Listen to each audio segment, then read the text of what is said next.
Subscribe करें story time और हर सोम, बुध और शुक्रवार को साक्षी रहे कुछ अनोखी कहानियों से भरे सफ़र का। बेल आइकन दबाना ना भूलें।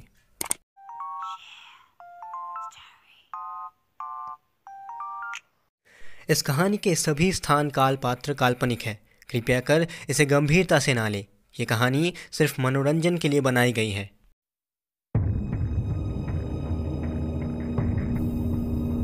डिटेक्टिव किंग अपने सुबह के चाय की पहली चुस्की ले रहे थे कि तभी उनका फोन बजने लगा। कल रात मुखर्जी विला में हुए कत्ल के सिलसिले में उन्हें बहुत भाग दौड़ करना पड़ा था। सोचा था आज सारा दिन आराम से गुजारेंगे, पर फोन की घंटी बजते ही उनका दिल जोर जोर से धड़कने लगा। इतनी सुबह किसका फोन हो सकता है?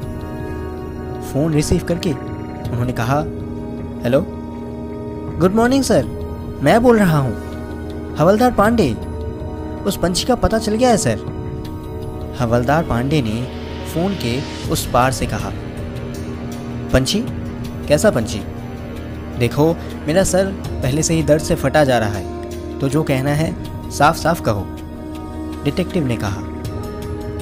अरे सर, वो पंछी जो मुखर्जी विला के पिंजरे से उड़कर भाग गई थी, दूतराज पक्षी।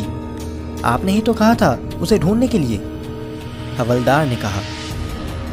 अब धीरे धीरे डिटेक्टिव को सब कुछ याद आने लगा था। हाँ, इसी पंछी की तो ज़रूरत है मुझे। मुखर्जी विला में जब खून हो रहा था तब सिर्फ उस पंछी ने ही अपनी आंखों से सब कुछ देखा था। उसे ही साक्षी मानना पड़ेगा। वैसे कहाँ मिला वो पंछी तुम्हें? डिटेक्टिव ने पूछा। दरअसल अभी तक हम उसे पकड़ नहीं पाए हैं, पर वो पंछी चिड़ियाघर के जंगलों में घूम रहा है। अभी अभी दुबे जी खबर लेकर आए हैं, हवलदार पांडे ने कहा। जंगल में घूम रहा है तो अभी तक पकड़ा क्यों नहीं? फोन के इस पार से डिटेक्टिव ने पूछा। कोशिश जारी है सर, और तो और चिड़ियाघर वालों ने इसके लिए आदमी भी लगाए हैं सर, और पंछी पकड़ते ही वो हमें फ़ोन करेंगे सर, हवलदार ने कहा। डिटेक्टिव किंग अचानक कुछ सोचने लगे। कल रात खून से सनी हुई उस लाश के पास उस पिंजरे को देखकर डिटेक्टिव को थोड़ा शक हुआ था। मिस्टर मुखर्जी तब डेड बॉडी से थोड़ी दूरी पर एक चेयर पर बैठे हुए थे।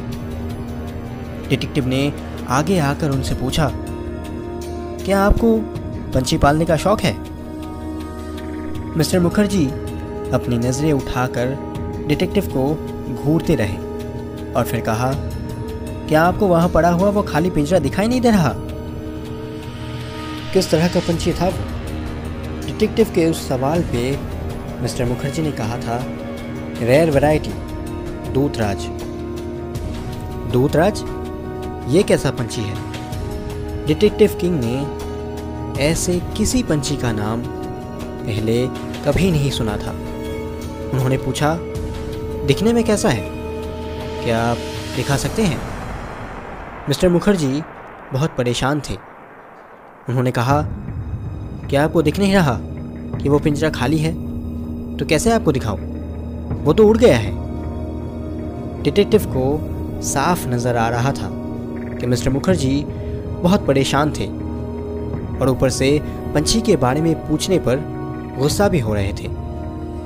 पर डिटेक्टिव को उस पंछी की ज़रूरत है, इसलिए डिटेक्टिव ने कहा, अगर थोड़ा बहुत भी उस पंछी के बारे में जानकारी मिल जाती तो बहुत अच्छा होता। मिस्टर मुखर्जी खड़े हो गए और डिटेक्टिव को घूरते हुए उन्होंने पूछा, बताइए, क्या जानना चाहते हैं आप? आपने ज़रूर उस पंछी को खरीदा होगा, है ना? वैसे आपने उसे कहाँ से खरीदा था? मिस्टर मुखर्जी ने कहा, नहीं, मैंने उसे खरीदा नहीं था। कुछ आदमियों की मदद से उसे एक जंगल से पकड़ के लाया था। उस जंगल में अभी भी ऐसे दूतराज, रक्तराज और भीमराज जैसे दुर्लभ पंछियों को कभी कभी देखा जा सकता है। बहुत भारी पैसा खर्च किया था मैंने उसे लाने के लिए। आपने अगर उस पंछी को पाने के लिए इतना पैसा खर्च किया था तो उस पंछी में ज़रूर कोई ख़ास बात थी। तो क्या थी उस पंछी की खासियत? डिटेक्टिव ने पूछा। ख़ास बात तो थी, ज़रूर थी, वरना एक पंछी के लिए इतना पैसा क्यों खर्च करूँगा। उसकी खासियत ये थी कि वो आम पंछियों के मुकाबले बहुत तेज़ी से बातें करना सीख जाती थी। बहुत कम वक्त में बहुत कुछ सिखाया था मैंने उसे, मिस्टर मुखर्जी ने कहा।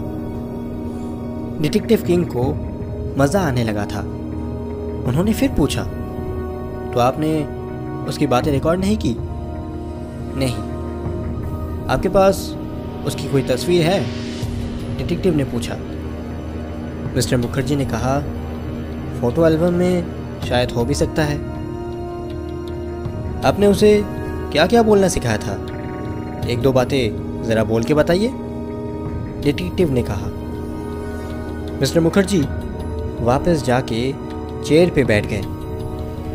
कुछ खास नहीं, बस कुछ साधारण बातें, जैसे कि लीना गुस्सा मत करो, प्यारी लीना, लीना मुझसे बात करो, मिस्टर मुखर्जी ने कहा। लीना मतलब आपकी पत्नी, मतलब जिनका कत्ल हुआ है? डिटेक्टिव ने पूछा। हाँ, मेरी पत्नी। ये कहते हुए मिस्टर मुखर्जी ने एक गहरी सांस छोड़ी। डिटेक्टिव मन ही मन सोचने लगे, ऐसा लग रहा है जैसे वो पंछी हमारे हाथ में आते ही बहुत सारे रहस्यों में से पर्दा उठ जाएगा। कुछ भी करके उस पंछी को पकड़ना होगा। मिसेस मुखर्जी यानी कि लीना मुखर्जी की लाश को डिटेक्टिव किंग ने एक और बार जांच कर लिया। 2 गोली के निशान हैं उनके शरीर पर। एक गोली सीधा उनके हार्ट पे मारा गया है और दूसरी गोली उनके कंधे को छूकर निकल गया है।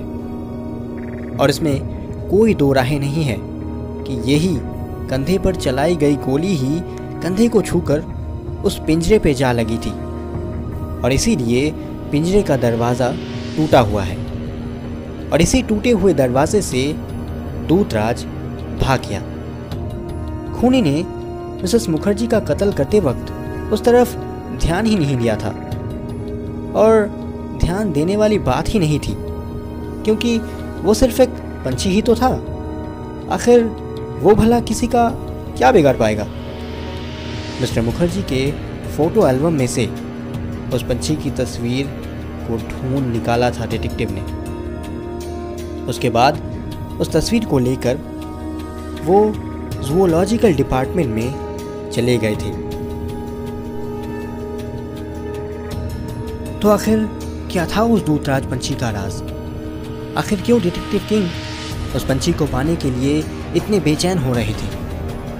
और मिसेस मुखर्जी का खून आखिर किया किसने? क्या वो दूतराज पक्षी डिटेक्टिव किंग को उस खूनी तक पहुंचा पाएगा? जानिए इसके अगले भाग मुखर्जी विला का खून भाग 2 में। अगर आपको आज की कहानी पसंद आई तो आप कमेंट में हमें ज़रूर बताइएगा। अगर ये कहानी आपको पसंद आई तो इसे लाइक और शेयर ज़रूर करें और हाँ, सब्सक्राइब करके बेल आइकन दबाना ना भूलें। मैं फिर लौटूंगा एक और अनोखी कहानी के साथ। तब तक के लिए सुनते रहिए story time. Keep listening, keep learning.